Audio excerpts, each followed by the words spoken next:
berita palsu tindakan sewajarnya dapat diambil Task Force 24 jam. Pantau media sosial.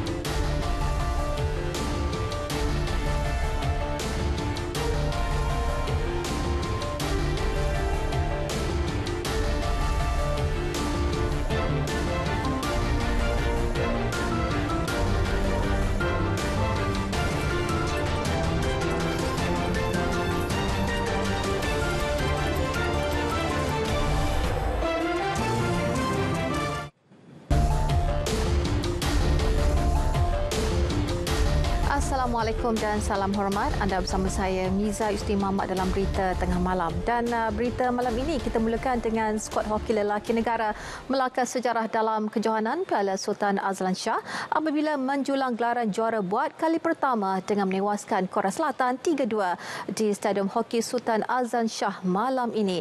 Dan kemenangan tersebut sekaligus menamatkan penantian 39 tahun Speedy Tigers selepas kali terakhir berpeluang melakukannya pada 2014. Kejayaan di lakar skuad kenalian Arul Silvaras itu juga berjaya menebus semula kekalahan 1-2 kepada Korea Selatan dalam final Piala Asia di Jakarta Mei lepas. Pada aksi final itu, Malaysia terlebih dahulu berada di depan apabila Shelo Silverius menyempurnakan gol padang pada minit ke-14.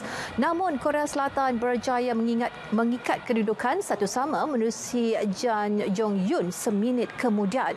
Malaysia yang berada di ranking ke-10 dunia kembali melalui hasil pukulan penalti stroke pada minit ke-44 yang disempurnakan oleh Muhammad Razi Abdul Rahim. The Speedy Tigers menambah jaringan ketiga pada minit ke-48 menerusi Muhammad Aminuddin Muhammad Zain sebelum Korea yang berada di ranking ke-12 dunia merapatkan kedudukan pada minit ke-57. Kedudukan 3-2 akhirnya kekal hingga ke permainan tamat dan sekaligus memberi kejuaraan sulung Malaysia dalam kejohanan ini. Pencapaian terbaik Malaysia sejak kali pertama kejohanan ini dianjurkan pada 1983 adalah muncul naib juara sebanyak 5 kali. Sultan Perak Sultan Nazrin Shah yang turut berangkat menyaksikan perlawanan tersebut berkenan menyampaikan trofi kepada Malaysia.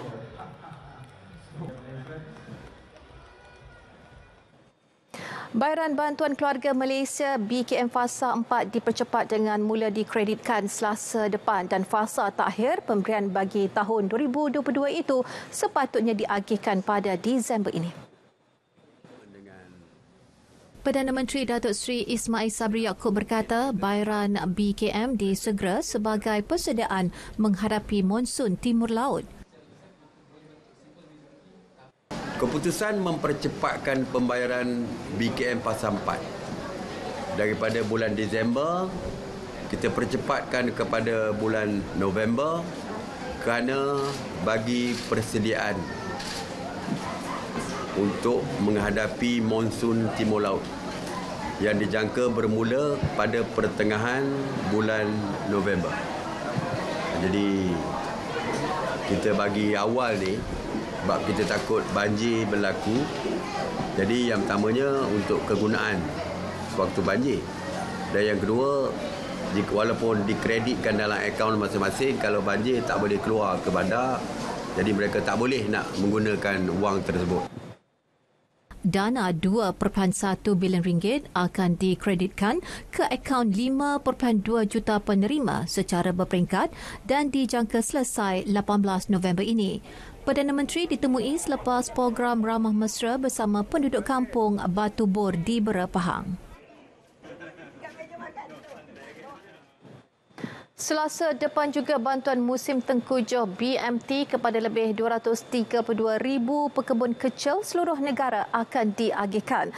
Bantuan akan diberi kepada golongan itu yang berdaftar dengan RISTA.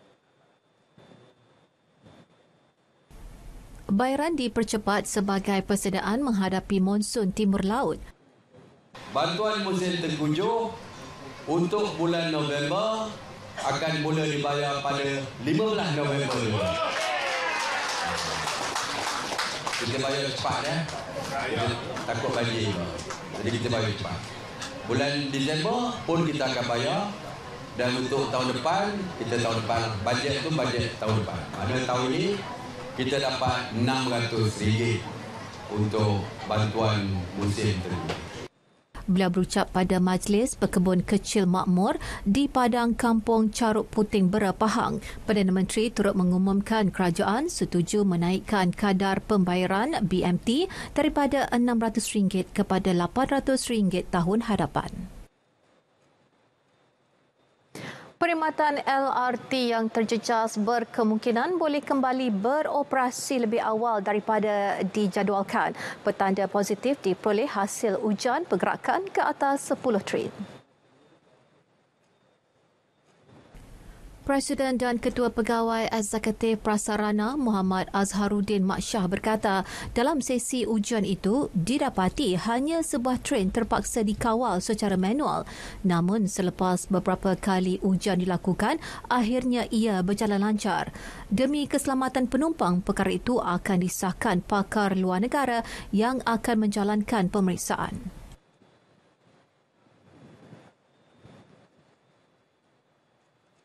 Projek ladang solar terapung di kawasan Tasik Danau Tok Uban Pasir Mas Kelantan dijangka siap sepenuhnya pada Mac 2023.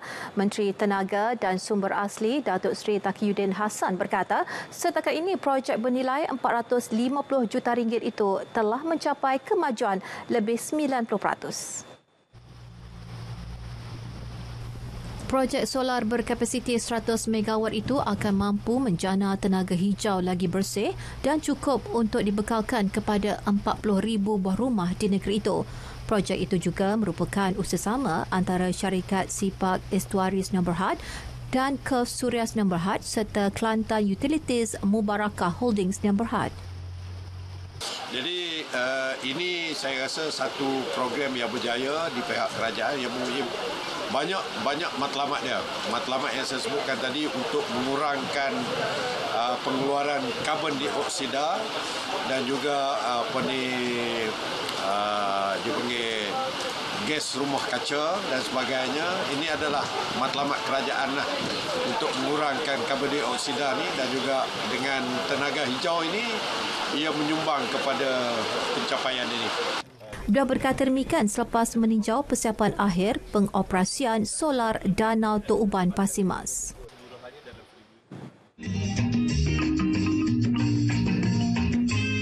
Malaysia menjadi impian kita semua, pastinya yang terbaik untuk masa depan negara. Negara yang bakal kita warisi kepada anak cucu kita. Hari inilah detiknya kita mencorak sebuah negara yang stabil, aman dan sejahtera. Inilah tanggungjawab kita bersama menunaikan mandat. Menentukan pucuk pimpinan negara. Kita perlu lakukan dengan yakin dan bijaksana. Menilai dengan matang dan rasional. Tanggungjawab di bahu kita. Dan kita perlu lakukannya bersama. Jangan nafikan hak kita. Hak memilih, peluang membantu negara terus maju dan sejahtera. Ayo, lunaskan hak kita. Tanggungjawab sebagai rakyat Malaysia. Jangan lupa kewajipan pada negara. Bertemu kembali. Kerajaan menubuhkan pasukan petugas cyber melibatkan kerjasama antara Suruhanjaya Komunikasi dan Multimedia Malaysia SKMM dan Polis Diraja Malaysia PDRM bagi menghadapi Pilihan Raya Umum ke-15 bermula hari ini.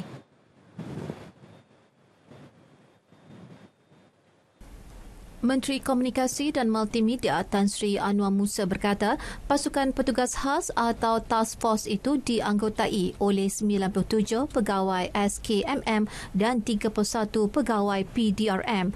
Task force tersebut berfungsi 24 jam bagi menjalankan pemantauan isu-isu media sosial terutama melibatkan berita palsu sekaligus tindakan sewajarnya dapat diambil. Task force yang kita bentuk ini, kita tak nak dia orang tunggu laporan. Ini kita nak dia ada task force, dia sendiri pantau seberapa yang boleh. Buat screening all the time supaya bila ada fake news, confirm je fake news, remove. Ya, tak payah tunggu laporan, nak siasat tak sesuai untuk pilihan raya. Beliau berkata demikian selepas menyampaikan hadiah Karnival Komuniti E-Sport Keluarga Malaysia kepada pemenang di Kompleks Yayasan Kemiskinan Kelantan YKK Ketereh, Kota Baru.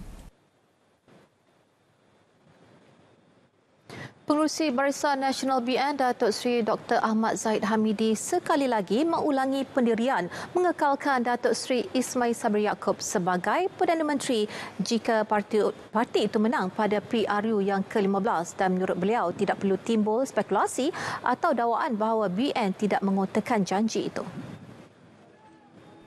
Keputusan mengekalkan pendirian itu adalah berdasarkan kewibawaan Datuk Seri Ismail sepanjang khidmat beliau. Datuk Seri Dr. Ahmad Zahid menjelaskan demikian dalam ucapannya ketika bertemu calon, jentera dan penyokong BN di pusat daerah mengundi PDM Bukit Terendak, Sungai Udang, Melaka. Tegasnya keputusan tersebut sudah dimutamatkan dan sepatutnya tidak perlu timbul spekulasi berkaitan. Cari penyelesaian kepada masalah rakyat bukan mencari siapa yang bersalah dalam masalah itu. Calon Barisan Nasional BN di Shah Alam, Hizatul Hisham Abdul Jalil berkata ketika ini tumpuannya mencari penyelesaian semaksimum mungkin terhadap isu yang dihadapi oleh penduduk di Shah Alam. Isu utama seperti isu air, peluang pekerjaan dan pembangunan infrastruktur akan diperjuangkan dan diberi perhatian. Di Shah Alam ni banyak peniaga. Satu, kita ada masalah orang tak ada kerja. Di seluruh Malaysia 700,000 orang tak ada kerja. Sebelum PKP itu hari 300,000. Naik 2 kali ganda jadi 700,000, tak turun-turun. Dan kebanyakan daripada mereka adalah orang muda, konsentrasinya berada di Shah Alam ini. Seorang orang muda ini bila dia tak ada kerja, dia nak berniaga. Satu, kita kena selesai masalah pekerjaan. Kita kena membantu perusahaan-perusahaan ini, PKS ke apa untuk bagi orang kerja. Isham Jalil beramah mesra bersama peniaga dan orang ramai di Seksyen 7 Shah Alam. Bagi penduduk di sekitar kawasan itu pula berharap isu masalah parking kereta di kawasan hospital dan premis perniagaan dapat diberi perhatian sewajarnya dengan menyediakan ruang parking mencukupi. Untuk hospital, yang paling penting adalah kemudahan parking sebab sangat menyusahkan pesakit dan juga staf sebab parking sangat kekurangan dan fasiliti kita besar. So kita memang merangkumi cover kebanyakan pesakit daripada seluruh daerah Petaling ni, bukan saja daripada kawasan Shah Alam. Kita nak lebihkan parking sebab parking kat sini yang terhad. Maknanya parking dia tu sikit. Dalam 2,000 petak kot rasanya. Jadi kalau macam musim perayaan ke macam convocation ke tempat dia orang tak ada nak parking. Calon Barisan Nasional Khairi Jamaluddin meninjau kawasan yang dinaiki banjir di Parlimen Sungai Buloh iaitu Kampung Melayu Subang. Beliau yang sepatutnya bertemu pengundi di lokasi lain terpaksa membatalkan program berkenaan demi melihat sendiri situasi banjir itu. Penghadang atau ban bagi mencegah banjir di kampung itu akan dinaik taraf. Ban di sini tidak cukup panjang dan apabila sungai ini deras disebabkan hujan, maka air akan melimpahlah di bawah sini. Ya. Jadi kita akan usulkan DPS pun bagi cadangan supaya kita dapat tinggikan tembok ini ataupun tinggikan sambung ban yang telah pun dibina ini ke bawah tu supaya air ini tidak kencang dan melimpah keluar. Penduduk turut berharap isu banjir dihadapi mereka sejak 30 tahun lalu dapat diselesaikan. Kejadian banjir hari ini bermula daripada pukul 4 tadi. Mula-mula hujan lebat. Lepas tu air mula-mula naiklah. Saya minta tolong dengan YB untuk buat longkang sebelah rumah saya ni. Sebab longkang cuma ada 2 je dekat sini. Rumah-rumah lagi atas semua saliran air dan melalui sinilah. Setiap kali hujan, kamilah yang menapi banjir. Banjir ni dah lebih 30 tahun. Sejak saya duduk dekat sini, sejak saya lahir memang banjir ni berkerap. Bertukar-tukar YB semua pun janji tapi tak pernah ada perubahan. Pasukan bomba dan penyelamat Sungai Buloh turut berada di lokasi bagi membantu penduduk. Agensi Pengurusan Bencana Negara NADMA serta agensi penyelamat seperti Jabatan Bomba dan Penyelamat, Polis Diraja Malaysia, Angkatan Tentera Malaysia dan Angkatan Pertahanan Awam Malaysia telah dikerahkan ke lokasi banjir di Selangor. Dan menerusi satu hantaran di Facebook, Perdana Menteri turut mengarahkan Jabatan Kesihatan dan Jabatan Kebajikan Masyarakat memberi perhatian sepenuhnya membantu keluarga Malaysia yang ditimpa musibah banjir. Dan ia bagi memastikan operasi menyelamat mangsa berjalan dengan lancar, stok makanan dan pengangkutan telah bersedia sepenuhnya. Datuk Seri Ismail Sabri Yaakob menasihatkan orang ramai sentiasa berwaspada dengan bencana yang berlaku dan mematuhi arahan yang telah dikeluarkan oleh agensi keselamatan dan turut sentiasa peka dengan amaran cuaca buruk yang dikeluarkan oleh Jabatan Meteorologi bagi membuat persediaan awal.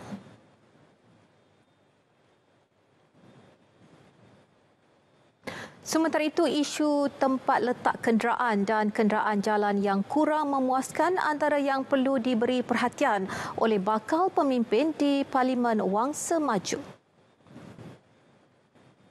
Kalau sini penduduk sini kan dia terlalu ramai parking, tengok LRT, dia orang pagi-pagi memang sibuk lah. Semua parking lah. Parking mendatangkan masalah kerana kan tempat parking diguna untuk niaga. Jadi bila orang nak naik LRT ni, paksa mencari tempat untuk parking jadi masalah. Nak tengok dari segi kawasan pun dah padat. Mungkin ada cadangan lain untuk kalau parking bagaimana parking bertingkat ke Kena penambah baikkan sikitlah. Lampu jalan, macam dekat surau tu, kan tak ada gelap kat situ. Kalau boleh, naklah satu lampu yang jalan nak masuk surau tu. Kat sana lubang pun banyak kat situ, kalau boleh turap sikit. Ini kita nak ingat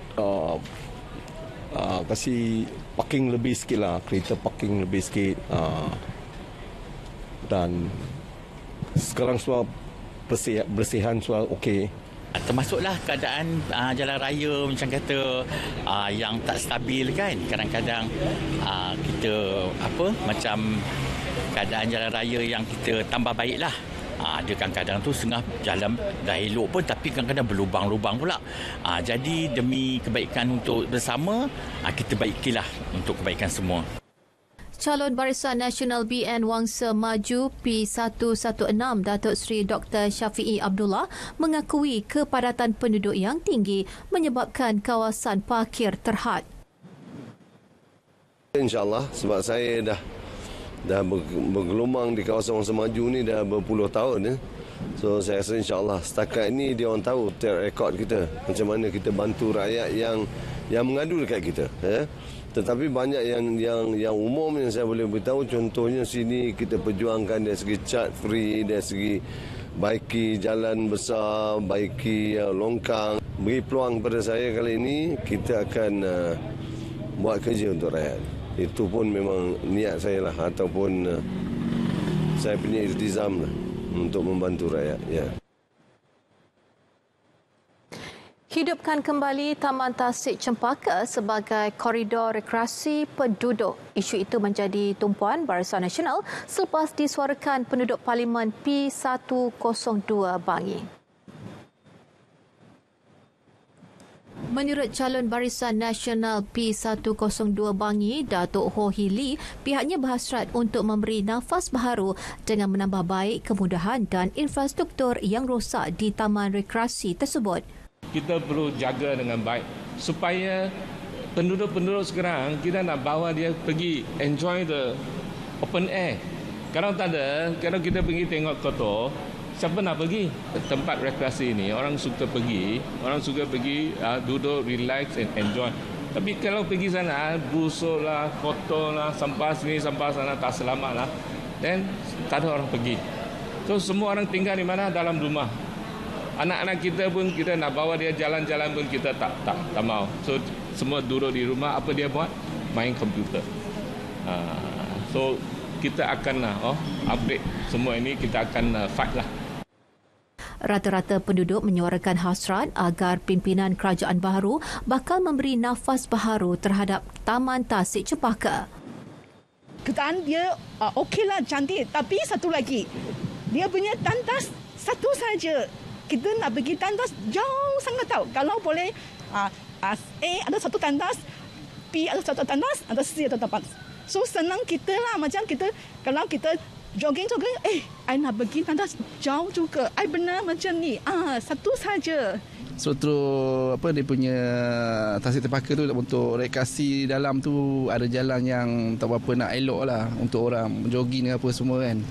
Yang tu untuk pihak wajib untuk teliti kan benda-benda macam tu lah. Antara yang perlu diperbaiki dekat Tasik Cempaka adalah kesesakan lalu lintas, lepas tu taman rekreasi, lepas tu jalan-jalan tu perlulah diperbaiki.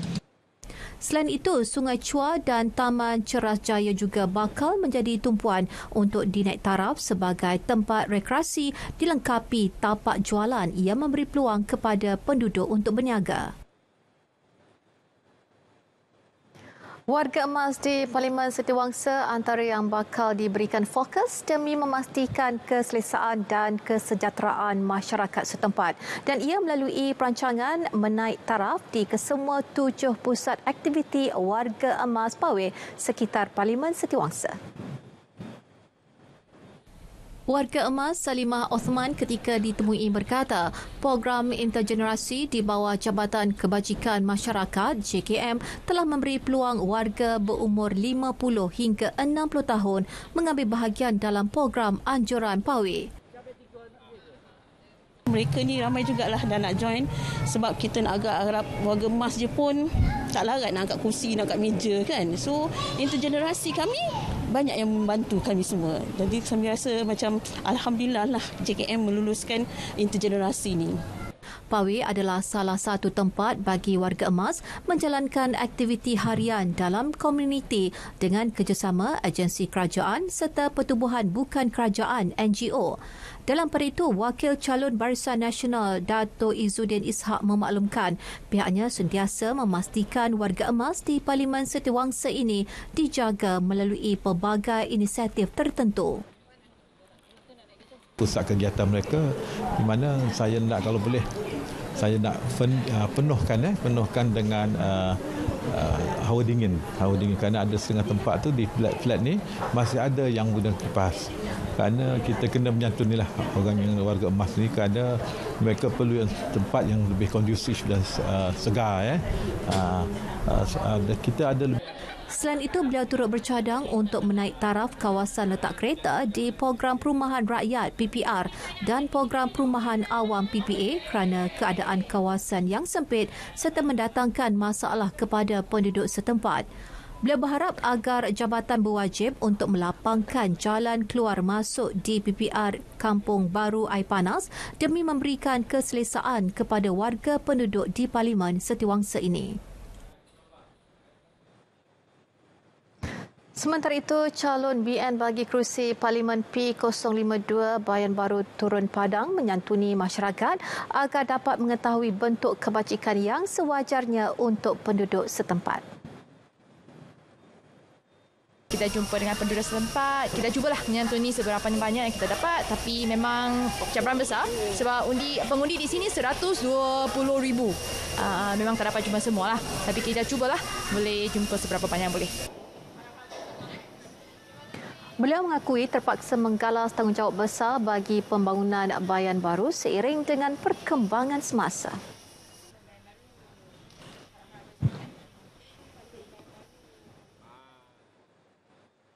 Satu program kolaborasi antarabangsa Institusi Penyiaran dan Penerangan Tun Abdul Razak Iftar dan ABU Asia Pacific Broadcasting Union Media Academy diadakan bermula hari ini hingga 16 November ini. Setiausaha Bahagian Antarabangsa Kementerian Komunikasi dan Multimedia Mano Vera Madran berkata program bertujuan memberi pengetahuan kepada peserta dalam perkembangan teknologi penyiaran televisyen dan penerbitan filem. 9 tenaga pengajar dari Australian Film Television and Radio School AFTRS dibawa bagi memberi pendidikan kepada peserta kursus. Program turut disertai 12 peserta antarabangsa dan 9 peserta tempatan. Mereka dibawa ke sinilah untuk menyelami industri kreatif, cara-cara kita buat perfilman, mengambil dokumentari dan sebagainya secara yang baiklah, dan mungkin juga untuk pertukaran pendapat, pertukaran idea dan teknologi dari negara masing-masing lah. Beliau berkata demikian selepas Majlis Ramah Mesra Iftar AFTRS bersama peserta dan pengajar. Workshop dalam 6 hari ini di mana mereka akan buat sharing experience daripada masing-masing negara mereka, operasi dari segi siaran TV, radio dan filem.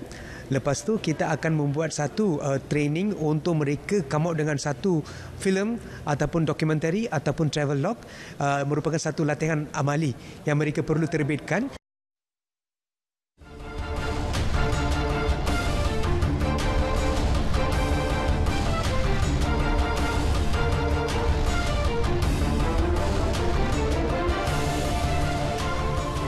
Baik, menjelang sepak mula kejohanan Piala Dunia 2022 di Qatar bulan ini, kerancakan saingan bola sepak paling berprestij di dunia itu pastinya akan disajikan kepada seluruh peminat di Malaysia secara langsung oleh Radio Television Malaysia RTM. Dan bagi memenuhi impian tersebut, syarikat MyTV Broadcasting dan Berhad MyTV selaku penaja siaran di RTM menawarkan siaran langsung secara percuma di platform MyTV. Dan inisiatif ini bertujuan memberi pengalaman terbaik buat seluruh keluarga Malaysia menonton kejohanan berprestij tersebut sekaligus memahat kenangan tersendiri dalam diri masing-masing. Majlis menandatangani memorandum penajaan itu diwakili Ketua Pengarah Penyiaran Datuk Cik Roslan Cik Daud dan Ketua Pegawai Eksekutif MyTV Muhammad Helmi Harith. Sepanjang kempen Piala Dunia 2022 ini, RTM bakal menyiarkan 41 perlawanan dengan 27 daripadanya disiarkan secara langsung dan 14 lagi siaran tertunda. Kesemua perlawanan ini boleh ditonton di saluran TV2, TVOK dan saluran sukan RTM. Kalau masih ada lagi penaja-penaja yang ingin menaja siaran kita ini, kita masih buka lagi. Dan kalau ikut rating, kita TV2 dan TVOK sangat baik dari segi rating dia. So kita masih lagi buka kepada mana-mana penaja yang berminat, sebab bola sepak ni semua orang minat. Dia punya tontonan dia tinggi, sangat tinggi. Platform MyTV yang ketika ini mempunyai 5 juta penonton dijangka dapat meningkat kepada angka 8 juta sedikit masa lagi. MyTV sebenarnya memberi kepada rakyat satu experience atau pengalaman secara percuma di mana rakyat dapat menonton bola sepak bertaraf dunia tanpa sebarang bayaran langganan bulanan. Kualiti yang kami sediakan adalah kualiti HD, tidak diganggu dengan cuaca. Bagi edisi Piala Dunia ini, RTM turut tampil dengan 7 pengacara sukan dan 12 panel jemputan terdiri daripada bekas pemain dan jurulatih kebangsaan.